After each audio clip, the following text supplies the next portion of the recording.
जय श्री कृष्णा दोस्तों, बेसरा फैमिली में आपका स्वागत है। दोस्तों, सावन शिवरात्रि से लेकर दिसंबर तक बहुत ही सर्वार सिद्ध योग बना हुआ है। सावन शिवरात्रि से ही इन राशियों को बहुत ही श्रेष्ठ संतान सुख के योग प्रारंभ हो जाएंगे। 9 भाग्यशाली राशियों को देखिए संतान प्राप्ति के, धन प्राप्ति के और पुत्र प्राप्ति के भी बहुत अच्छे योग बने हुए हैं। दोस्तों, अगर सभी राशि वाले देखिए संतान की इच्छा रखते हैं, जिनके अभी तक कोई संतान नहीं है, मन वांछित संतान की प्राप्ति के लिए अगर शिवरात्रि के दिन अगर आप इस उपाय को करते हैं तो यकीन मानिए भगवान शंकर की कृपा से आपको शीघ्र ही संतान की प्राप्ति होगी। दोस्तों, जो भी आपकी कामना है, चाहे संतान की है, पुत्र की है, तो इस उपाय को आप अवश्य करके देखें। साथ ही दोस्तों देखिए, सावन मास से ही दिसंबर तक 9 भाग्यशाली राशियां ऐसी हैं जिनको बहुत ही श्रेष्ठ संतान प्राप्ति के योग बने हुए हैं। दोस्तों, उपाय को बताने से पहले अगर अभी तक आपने मेरा चैनल सब्सक्राइब नहीं किया तो सब्सक्राइब अवश्य ही कर लें, बगल में बेल आइकन को दबा दें, जिससे मेरी आने वाली सभी वीडियो का नोटिफिकेशन सबसे पहले आप तक पहुंच सके। दोस्तों, शिवरात्रि की पूजा का जो महत्व है, देखिए सायंकाल का माना जाता है, तो आप 5 बजे से लेकर रात के 10 बजे तक किसी भी समय इस उपाय को कर सकते हैं, इस पूजा को कर सकते हैं, तो निश्चित ही आपकी मनोकामना पूरी होगी। दोस्तों, अगर सुबह के समय भी अगर आप भगवान शंकर का पूजन करते हैं तो सायंकाल के समय भी स्वच्छ वस्त्र धारण करके आप इस उपाय को अवश्य करें। दोस्तों, अगर जोड़े से यानी हस्बैंड वाइफ दोनों मिलकर इस उपाय को करें तो बहुत ही श्रेष्ठ माना जाता है। दोस्तों, भगवान शंकर को सबसे अधिक प्रिय देखिए अभिषेक माना जाता है, इसीलिए आपको पंचामृत से भगवान शंकर का जलाभिषेक करना है। पंचामृत बनाने के लिए आपको देखिए गाय का दूध और घी लेना है, अगर मिल जाए तो, नहीं तो आप कोई सा भी गाय का घी और दूध ले सकते हैं। दोस्तों, पंचामृत बनाने के लिए दूध, दही, घी, शक्कर और थोड़ा सा गंगा जल मिला लें।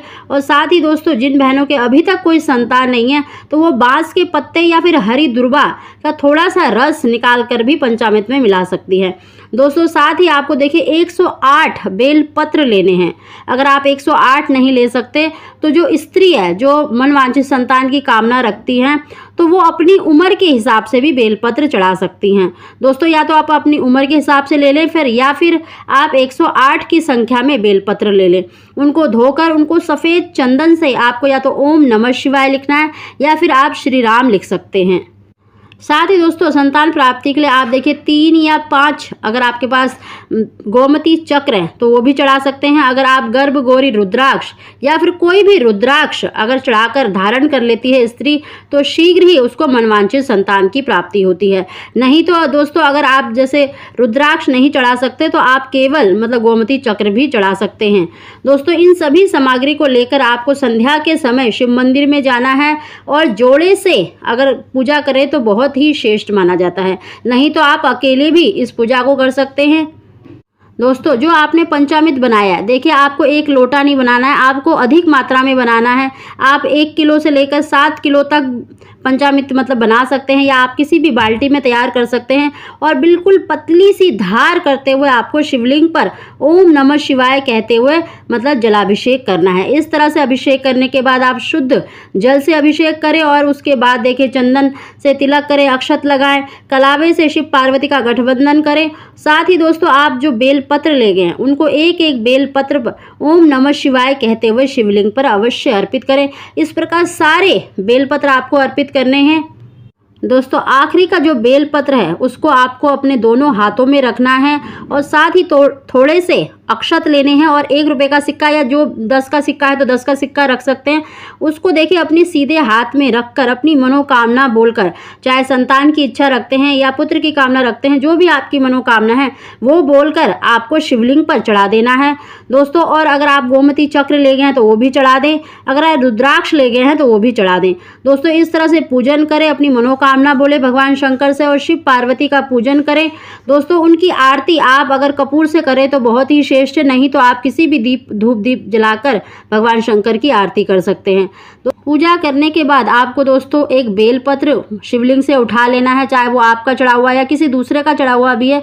तभी अगर आपने गोमती चक्र भी चढ़ाए हैं तो आप उसमें से 1 गोमती चक्र भी उठा लें। दोस्तों, अगर आपको शिवलिंग पर किसी का चढ़ा हुआ या आपने स्वयं भी चढ़ाया है रुद्राक्ष तो वो भी उठा लें। दोस्तों, इन तीनों वस्तु को लेकर आप अपने घर आ जाएं और रात्रि के समय सोते समय जो स्त्री है अपनी नाभि पर अगर बेल पत्र को, जिसके चिकनी साइड होता है, उसको रखकर सोती है तो शीघ्र ही उसको मनवांछित मनवांछित संतान की प्राप्ति होती है। दूसरे दिन दोस्तों उसको आपको देखिए जो बेलपत्र उसको फेंकना नहीं है, उसे अपने ही घर के किसी गमले में उसको दबा देना है। इस तरह से इस उपाय को करेंगे तो यकीन मानिए आपको शीघ्र ही मनवांछित संतान की प्राप्ति होगी। दोस्तों 9 भाग्यशाली राशियां ऐसी हैं जिनको देखिए संतान प्राप्ति के बहुत अच्छे योग बने हुए हैं। साथ ही दोस्तों अगर सभी राशि वाले इस उपाय को करते हैं, शिवरात्रि के दिन इस अभिषेक को करते हैं, तो शीघ्र ही उनको मनवांछित संतान की प्राप्ति होगी। साथ ही दोस्तों देखिए 9 भाग्यशाली राशियां ऐसी हैं जिनको बहुत अच्छे मतलब संतान प्राप्ति के योग बने हुए हैं, उनकी जानकारी दे रहे हैं। दोस्तों ऐसा नहीं है कि बाकी राशियों को संतान प्राप्ति के योग नहीं है। दोस्तों उनको योग हैं लेकिन उनके कम योग बने हुए हैं, जिनके ज़्यादा योग बने हुए होते हैं उन्हीं की हम जानकारी देते हैं। इन 9 भाग्यशाली राशियों में देखिए सबसे पहले है मेष राशि, मिथुन, सिंह, कन्या, तुला, वृश्चिक, धनु, कुंभ और मीन। दोस्तों ये 9 भाग्यशाली राशियां ऐसी हैं जिनको देखिए संतान प्राप्ति के साथ पुत्र प्राप्ति के भी बहुत अच्छे योग बने हुए हैं, उसकी जानकारी दी है। साथ ही दोस्तों अगर आप शिवरात्रि के दिन इस अभिषेक को करते हैं तो निश्चित ही आपको मनवांछित संतान की प्राप्ति होगी। दोस्तों अगर आपको हमारी जानकारी वीडियो पसंद आई हो